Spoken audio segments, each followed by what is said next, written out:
पिछले वीडियो में यानी कि इस वीडियो के पार्ट 1 में हमने ब्रीफ में जाना था कि कार्बोहाइड्रेट फैट में कन्वर्ट कैसे होते हैं। आज उसी चीज़ को हम थोड़ा और डिटेल में जानेंगे, मतलब कि कार्बोहाइड्रेट मेटाबॉलिज्म को आज थोड़ा हम डिटेल में जानेंगे।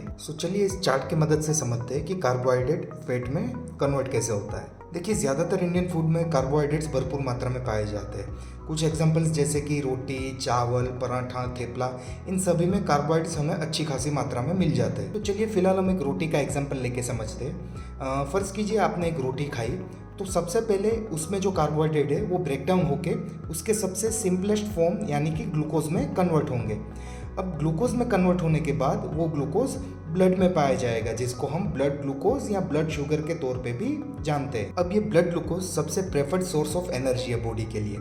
ये ब्लड ग्लूकोज आपकी रोज़मर्रा की जो एक्टिविटीज़ होती है, जैसे चलना फिरना, एक्सरसाइज या पढ़ाई करना, उसमें यूटिलाइज होता है। अब देखिए, समझिए फॉर एग्जांपल आपने एक ही रोटी खाई। ये सिर्फ एग्जांपल है, हर एक का मेटाबॉलिज्म और हर एक का रेस्टिंग मेटाबॉलिज्म अलग अलग होता है, लेकिन फिलहाल हम सिर्फ एग्जांपल के तौर पे ले रहे हैं कि समझिए आपने एक रोटी खाई, तो जो आपकी डेली एक्टिविटी है, चलना फिरना, एक्सरसाइज करना, उसमें जो ये ब्लड ग्लूकोज बन रहा है वो यूज़ हो जाएगा। लेकिन फ़र्ज़ कीजिए आपने एक की जगह 3 रोटी खा ली, तो अब जो ग्लूकोज बच रहा है जो कि यूज़ नहीं हो रहा है एक्टिविटीज़ में, वो ग्लूकोज इंसुलिन की मदद से लीवर सेल्स और मसल सेल्स में ग्लाइकोजन के तौर पे स्टोर हो जाएगा, जिसको हम रिजर्व्ड एनर्जी के तौर पे भी जानते हैं। अब ये समझते हैं कि ये ग्लाइकोजन में जो रिजर्व्ड एनर्जी है वो बॉडी यूज़ कब और कैसे करता है। तो जब भी आप 7-8 घंटे के लिए कुछ भी खाना नहीं खाते हो या फास्टेड स्टेट में होते हो, तो उस टाइम पे क्या होता है कि आपका ब्लड ग्लूकोज या ब्लड शुगर लेवल लो हो जाता है। तो अब बॉडी को अपनी डे टू डे एक्टिविटी करने के लिए जो एनर्जी चाहिए वो यहाँ से यूज़ करता है। कैसे कि यहाँ पे जो ग्लूकोज स्टोर है वो ग्लूकागोन हार्मोन की मदद से फिर से ब्लड में जाता है। पहले क्या हो रहा था कि ब्लड में जो एक्सेसिव ग्लूकोज है वो इंसुलिन हार्मोन की वजह से ग्लूकागोन में आ रहा था स्टोर होने के लिए। अभी यहाँ पे जो स्टोर्ड है वो ग्लूकागोन हार्मोन की वजह से फिर से ब्लड में जा रहा है ग्लूकोज। तो यहाँ पे फिर से ब्लड में ग्लूकोज पहुँचने की मदद से ब्लड ग्लूकोज लेवल अप आता है, ब्लड शुगर लेवल ऊपर जाता है, जिसकी वजह से हम जो एक्टिविटी कर रहे हैं डेली वो हम अच्छे से पूरी कर पाते हैं। तो चलिए यहाँ तक तो हमने समझ लिया कि जब ब्लड में ग्लूकोज एक्सेसिव होता है तो वो ग्लाइकोजन में स्टोर कैसे होता है, और जब ब्लड में ग्लूकोज कम हो जाता है तो वो ग्लाइकोजन में से फिर से ब्लड तक कैसे पहुँचता है। हाँ, बीच में एक बात हम और जान लेते हैं कि ये इंसुलिन और ग्लूकागोन दोनों ही पेप्टाइड हार्मोन है। पेप्टाइड मतलब 2 या 2 से ज़्यादा एमिनो एसिड्स जब चेन में मिलते हैं तो उसको पेप्टाइड बोलते हैं। अब तक हमने जो एग्जांपल लिया था कि 3 रोटी, उसमें हमने देखा ग्लाइकोजन में कैसे एनर्जी स्टोर होती है। अब समझिए 3 की जगह हमने 5 रोटी खा ली, तो अब क्या हो रहा है कि ये ग्लाइकोजन की भी एक पर्टिकुलर स्टोरेज कैपेसिटी है। ऐसा नहीं है कि मसल और liver glycogen unlimited amount of glucose store करके रख सकते हैं, नहीं, उसकी एक फिक्स स्टोरेज कैपेसिटी है। उसके बाद जो एक्सेसिव ग्लूकोज आएगा, मतलब हमने 5 रोटी खाई है तो इतनी ज़्यादा मात्रा में बॉडी में ग्लूकोज है कि अब ग्लाइकोजन भी फुल है, तो उसको कन्वर्ट करना पड़ेगा फैट में। तो वो लीवर फैटी एसिड में कन्वर्ट करके इस ग्लूकोज को फिर फैट में एडिपोज टिश्यूज़ में स्टोर करवा देता है। सो ये ग्लाइकोजन लेवल फुल होने के बाद जो फैट में ग्लूकोज कन्वर्ट होता है, उसको सिंप्लीफाई करने के लिए एक एग्जांपल लेते हैं कि समझिए कि आपके घर का ओवरहेड टैंक है वो 1000 लीटर का है, जो कि आपकी ग्लाइकोजन की कैपेसिटी है स्टोर करने की।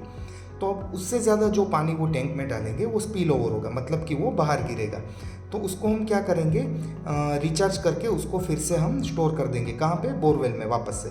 तो सेम यहाँ पे वही हो रहा है कि लीवर और मसल ग्लाइकोजन एक बार फुल हो गया तो फिर जो एक्सेसिव ग्लूकोज ऊपर से आ रहा है ब्लड में से, उसको लीवर क्या करेगा, फैटी एसिड में कन्वर्ट करके फैट में स्टोर कर देगा, कहाँ पे, एडिपोज टिश्यूज़ में। अब देखिए ये स्टोर्ड फैट है, उसको हमें अगर एनर्जी के तौर पे यूज़ करना होगा तो सबसे पहले हमें ये 2 जो एनर्जी सोर्स है उसको खाली करना पड़ेगा। मतलब ब्लड ग्लूकोज लेवल भी लो होना चाहिए और ग्लाइकोजन भी पूरे डिप्लीट होने चाहिए, तब जाके आपका बॉडी उसने जो फैट के रूप में एनर्जी स्टोर करके रखी है वो यूज़ करेगा एक्टिविटीज़ करने के लिए। तो इसलिए आपने कई बार सुना होगा कि फास्टेड कार्डियो करने से फैट लॉस ज़्यादा होता है। वो अब आप समझ पाएंगे, क्योंकि फास्टेड कार्डियो मतलब आपने 7-8 घंटे से कुछ खाया नहीं है, तो उस टाइम पे क्या होता है कि आपका ब्लड शुगर लेवल भी लो होता है, ब्लड शुगर लेवल लो है तो आपकी जो इंटरनल ऑर्गन्स को वर्क करने के लिए एनर्जी चाहिए वो ये मसल और लिवर ग्लाइकोजन में जो ग्लूकोज स्टोर है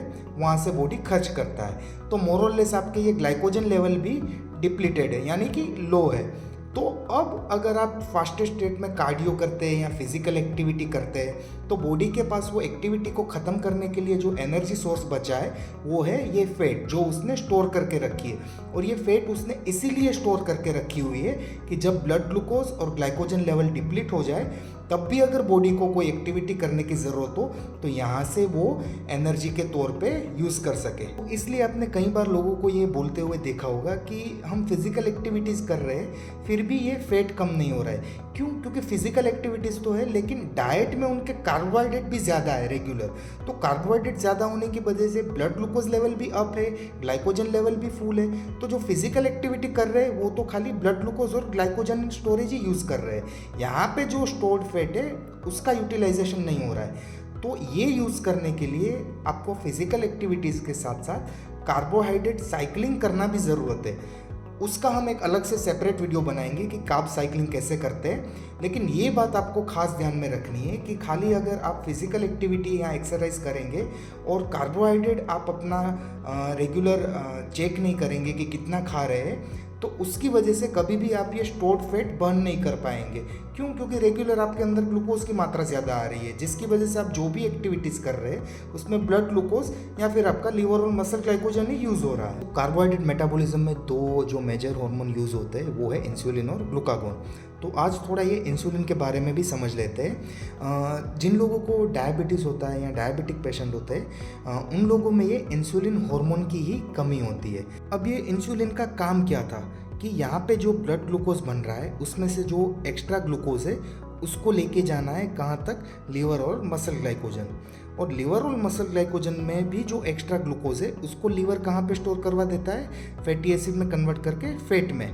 तो अब समझिए अगर यहाँ पे इंसुलिन कम है या बिल्कुल भी नहीं बन रहा है तो ये ब्लड में जो ग्लूकोज है यानी ब्लड में जो शुगर है वो कभी भी यहाँ पे ग्लाइकोजन में स्टोर ही नहीं होगी। तो ये ब्लड में ग्लूकोज वहीं का वहीं घूमता रहेगा। तो उसकी वजह से जब डायबिटीज़ वाले पेशेंट का ब्लड ग्लूकोज या ब्लड शुगर लेवल चेक किया जाता है तो वो ज़्यादा आता है। क्यों? क्योंकि वहाँ पे इंसुलिन नहीं बन रहा है, ये पेनक्रियाज में बनता है। तो इंसुलिन ना बनने की वजह से जो ब्लड में ग्लूकोज घूम रहा है उसको वो ग्लाइकोजन तक लेके नहीं जा पा रहा है यानी कि मसल और लिवर ग्लाइकोजन में वो स्टोर ही नहीं हो रहा है। इसलिए हम बोलते हैं कि जिनको डायबिटीज़ होता है उनका ब्लड शुगर लेवल ज़्यादा आता है यानी कि ब्लड ग्लूकोज लेवल ज़्यादा आता है। सो ये चीज़ समझने की वजह से आपको एक और चीज़ समझ में आ गई होगी कि जिन लोगों को डायबिटीज़ होता है या ब्लड शुगर लेवल जिनका हाई होता है उनका कई बार वो लोग बोलते हैं कि ड्रास्टिकली वेट लॉस हो गया यानी अचानक से वेट लॉस हो गया। तो वो वेट लॉस इसीलिए हुआ कि उस टाइम पे उनका pancreas enough amount of insulin नहीं बना रहा था।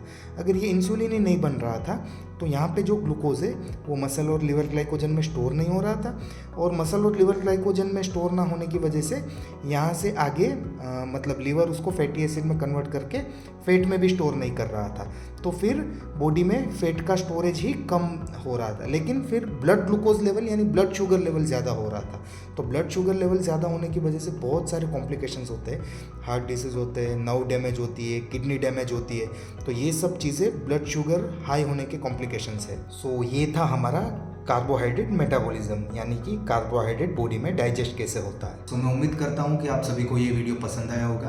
आप अपना नॉलेज भी कमेंट में शेयर कीजिए जिससे मैं भी रोज़ नई चीज़ें सीखता रहूँ। अगर आपको ये वीडियो पसंद आया है तो प्लीज़ इसे लाइक कीजिए। इस वीडियो को अंत तक देखने के लिए आपका बहुत बहुत शुक्रिया। अगर आप चैनल पर नए हैं तो सब्सक्राइब कीजिए और अपने दोस्तों के साथ भी वीडियो शेयर कीजिए। Thank you.